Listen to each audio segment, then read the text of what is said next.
Hi, hello, నమస్తే అండి. Welcome ఓం she was four. నా పేరు శివకుమార్. ఈరోజు ఒక ఇంట్రెస్టింగ్ కథనాన్ని తీసుకొచ్చాను. కూతురికి ఉంది అన్నిట్లో సమాన హక్కు. ఇది ప్రముఖ దినపత్రికలో ఆదివారం రోజు ప్రచురించారు. ఇది ప్రచురించిన రచయిత పేరు పూర్ణిమ పెమ్మరాజు. అసలు పేరు ఈ యొక్క కథనం పేరు బాధితుల హక్కు. కానీ నేను కూతురికి ఉంది అన్నిట్లో సమాన హక్కు అని నేను పెట్టిన టైటిల్ ఇది. చాలా ఇంట్రెస్టింగ్ ఉంటుందండి. ఈమె మహిళ పడుతున్న ఇబ్బందులు, తరతరాలుగా మహిళలు ఎదుర్కొంటున్న కొన్ని సమస్యల్ని చాలా లోతుగా విశ్లేషించింది ఈ కథనంలో. ఇది తప్పకుండా అందరూ చివరిదాకా చూడండి. కూతురున్నా కొడుకున్నా ఒకటే తేడా, ఏమీ లేదు అనడం మాటల వరకే. మనస్ఫూర్తిగా ఎంతమంది అలా భావిస్తున్నారన్నది గ్యారంటీ లేదు. కృతి గొంతు విని కాఫీ పట్టుకెళ్తున్న వసంత గుమ్మం దగ్గరే ఆగిపోయింది. నువ్వైతే అలా అనుకోనక్కర్లేదు. మీ ఇంట్లో నిన్నెలా చూస్తారో మేము చూస్తూనే ఉన్నాంగా. మన చిన్నప్పటి నుంచి మీ తమ్ముడికి నీకు మధ్య ఎప్పుడు ఏ డిఫరెన్స్ లేదుగా, కృతి ఫ్రెండ్ రేష్మ అంది. మిగిలిన వాళ్ళంతా నవ్వుతూ తలూపారు. నేను అలానే అనుకున్నా. మా ఇంట్లో మా ఇద్దరి మధ్య ఎలాంటి తేడా లేదు అని అనుకున్నా. కానీ పెళ్ళయ్యాక తెలుస్తుంది ఆడపిల్ల అంటే ఎంతైనా పరాయిదే అన్న ఫీలింగు మా పేరెంట్స్కి ఉందని. కొంచెం బాధగా వినిపిస్తున్న కృతి మాటలకి స్థానువుగా అలాగే నిలబడిపోయింది వసంత. ఏంటమ్మా ఇక్కడే ఉండిపోయారు అని పనిపిల్ల యాదమ్మ పిలుపుకి తేరుకుంది వసంత. కృతి ఫ్రెండ్స్ వచ్చారు, ఇవి ఇచ్చే వాళ్ళకి, నాకు పనుంది. టీ యాదమ్మకిచ్చి వంటింట్లోకి వెళ్ళిపోయింది. షాకింగ్గా ఉంది వసంతకి. తన చెవుల్ని తానే నమ్మలేకపోతుంది. నిజంగా కృతేనా అలా అన్నది? తాను సరిగ్గా విన్నది? ఏం తేడా కనిపించింది కృతికి? అలాంటి తేడా ఏది కృతికి అనిపించకూడదని పుట్టినప్పటి నుంచి తనని ప్రిన్సెస్ లాగా చూసుకుంటూ వచ్చాం కదా, అయినా ఎందుకలా అనిపిస్తుంది? వసంతకి గతమంతా గుర్తొస్తుంది.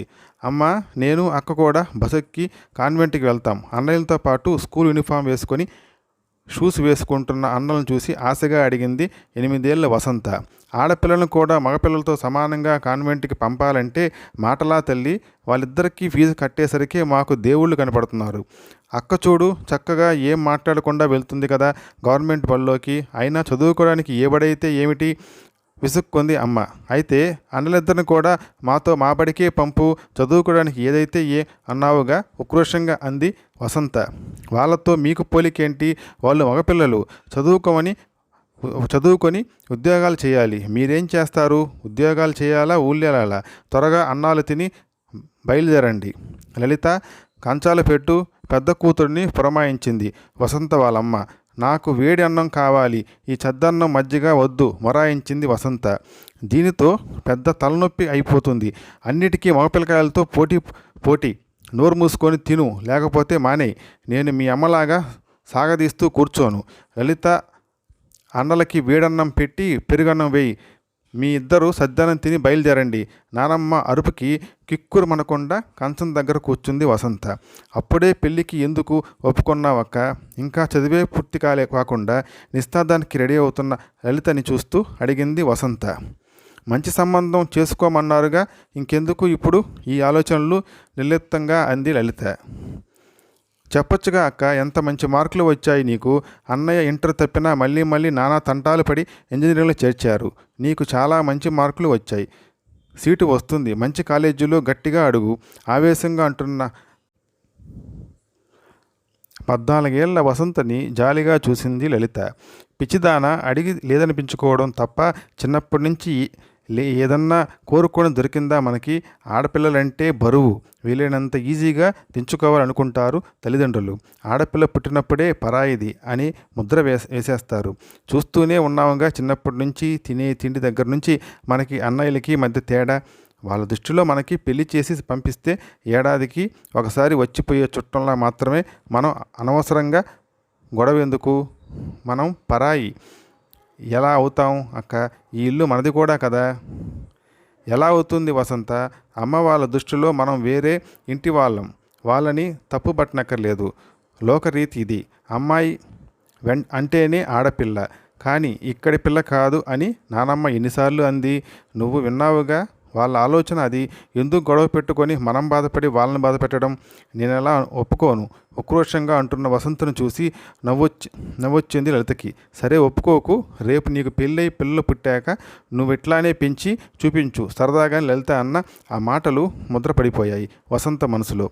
నీకేదన్నా గిఫ్ట్ ఇవ్వాలని ఉంది, ఏమి ఇవ్వాలో తెలియట్లేదు. అందుకే నిన్నే అడిగేస్తున్నా. నీకేం ఇవ్వమంటావు? 9 నెలల గర్భంతో భారంగా కనిపిస్తున్న వసంతని ప్రేమగా చూస్తూ అడిగాడు రమేష్. నాకేం కావాలండి? అడగకుండానే అన్నీ అమర్చే భర్త, అర్థం చేసుకునే అత్తారిల్లు రెండూ దేవుడే ఇచ్చాడు. అయినా సడన్గా గిఫ్ట్ ఇవ్వాలని కోరిక ఏమిటి? నవ్వుతూ అడిగింది భర్తని వసంత. నువ్వు నాకు ఎంత అమూల్యమైన గిఫ్ట్ ఇవ్వబోతున్నావు? నేనేం ఇచ్చినా దాని ముందు తక్కువే. అయినా సరే ఏదన్నా ఇవ్వాలనిపిస్తుంది. ప్లీజ్, ఏం కావాలో చెప్పవా?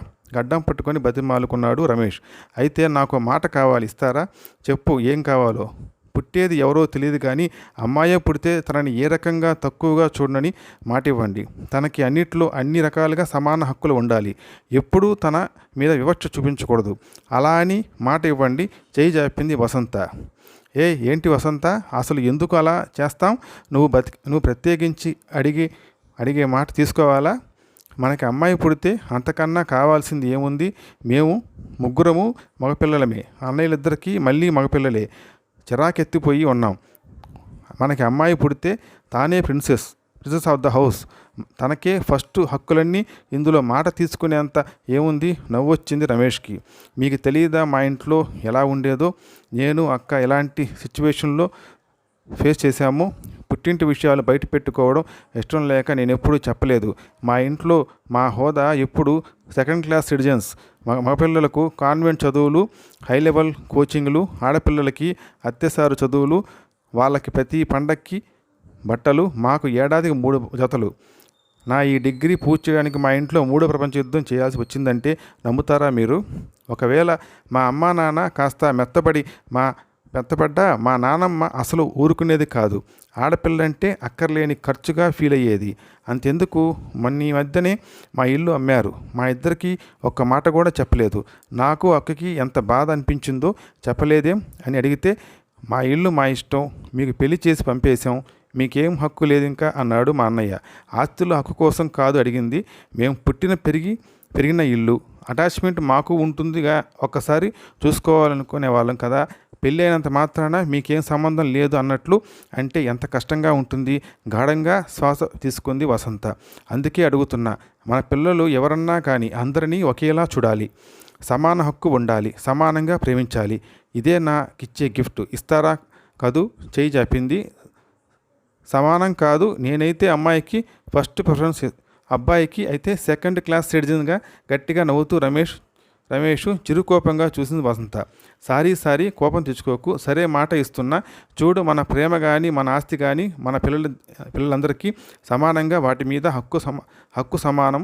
ఎక్కడ ఎలాంటి తారతమ్యం మనం చూపించాం. సరేనా? చేతిలో చెయ్యి వేసి దృఢంగా చెప్పాడు రమేష్. అనుకున్నట్లే అందరి కోరిక తీరుస్తూ పుట్టిన అమ్మాయిని చూసి పొంగిపోయారు రమేష్. అతని కుటుంబం కూడా 2 తరాల నుంచి ఇంట్లో అమ్మాయి లేకపోవడంతో అందరికీ ముద్దే కృతి. అంటే కృతి పుట్టిన 2 ఏళ్లకే అర్జున్ పుట్టాడు.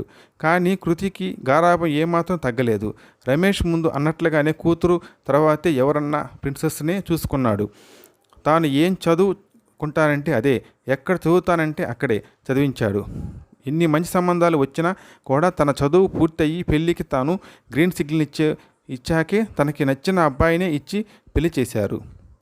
తదనంతరం ఆస్తిపాస్తులన్నీ 2 పిల్లలకి సమానంగా రాసి రిజిస్టర్ కూడా చేశాడు.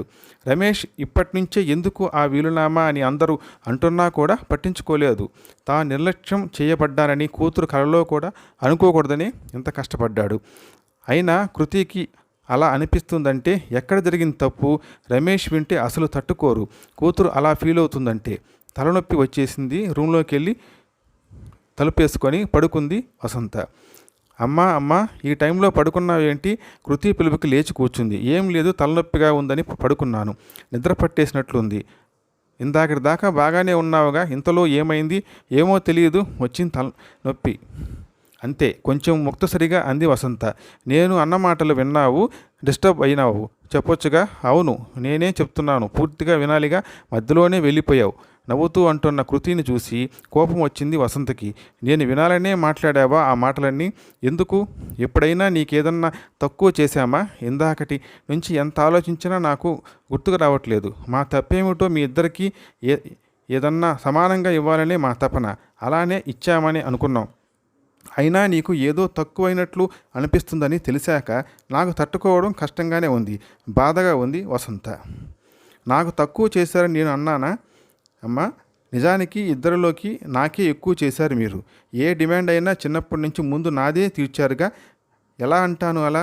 మరి నువ్వు అన్నది ఏమిటి? పెళ్ళయ్యాక తెలుస్తుంది ఇద్దరం సమానం కాదని, నిన్ను పరాయి పిల్లగా అనుకుంటున్నామని అనేగా. ఎందుకలా అనిపించింది? నీ పెళ్ళైన ఈ 10 ఏళ్లలో ఇప్పటికీ ఏ పండగైనా ఫంక్షన్ అయినా ముందు నీకు చెప్పాకే తమ్ముడికి ఫోన్ చేసి చెప్పాం. ఈ ఇల్లు మిగిలిన ఆస్తులన్నీ మీ ఇద్దరికి సమానంగా రాసేశాం. ఎక్కడ నీ హక్కుకి భంగం కలుగుతుందో అని నీకన్నా కూడా ఎక్కువగా నేను మీ నాన్నే ఆలోచిస్తాం. చెప్పుకుపోతున్న వసంత చెయ్యి పట్టుకు ఆపింది. అవునమ్మా, నాకన్నిట్లో సమాన హక్కు ఇచ్చారు. మరి బాధ్యతలో హక్కు ఎందుకు ఇవ్వట్లేదు? సూటిగా అడిగింది కృతి. బాధ్యతలో హక్కు ఏమిటి? నాకు అర్థం కావట్లేదు. అన్ని రకాలుగా కొడుకు కూతురు సమానం అని మీరు అనుకున్నప్పుడు మీకేదన్నా అవసరం వస్తే నన్నెందుకు పక్కన పెడుతున్నారు? ఇది ఎప్పటి నుంచో అడగాలనుకుంటున్నా, కానీ మీరు బాధపడతారని అడగలేకపోయా. కానీ నాకు ఇది కరెక్ట్గా అనిపించట్లేదమ్మా. అందుకే నువ్వెక్కడ ఉన్నావని చూశాకే ఇలా అయినా నా మనసులో ఉన్నది తెలియపరుద్దామనుకొని అలా మాట్లాడా. కానీ నువ్వు పూర్తిగా వినకుండానే వెళ్ళిపోయావు. ఏమంటున్నావు కృతి?